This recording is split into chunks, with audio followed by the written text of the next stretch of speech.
रायगड जिल्ह्यात ईव्हीएम आणि व्हीव्हीपॅट विरोधी आंदोलनाला आता गती प्राप्त झाली असून आज माणगाव येथे काँग्रेस बंडखोर अपक्ष उमेदवार राजाभाऊ ठाकूर यांच्या नेतृत्वाखाली जनआंदोलन झाले।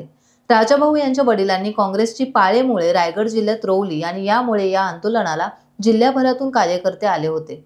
आंदोलनाच्या वेळी ईव्हीएमचे प्रात्यक्षिक दाखवण्यास प्रशासनाने मनाई केल्याबद्दल आंदोलनकर्ते राजाभाऊ ठाकूर यांनी तीव्र नाराजी व्यक्त केली।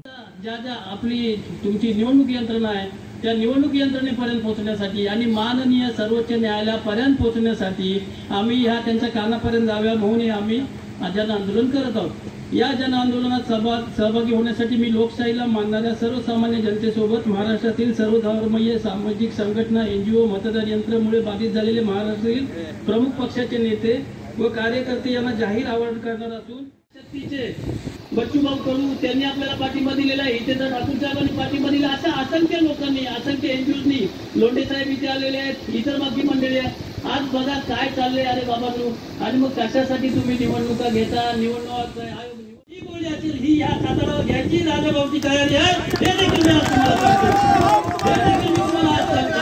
ही तुमची पद्धत चांगली नाही, लोकशाहीला मारक ही पद्धत तुमची चांगली नाही। राजाभाऊ आगे बढ़ो।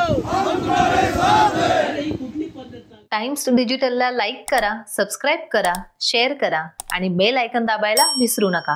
पाहत रहा टाइम्स डिजिटल।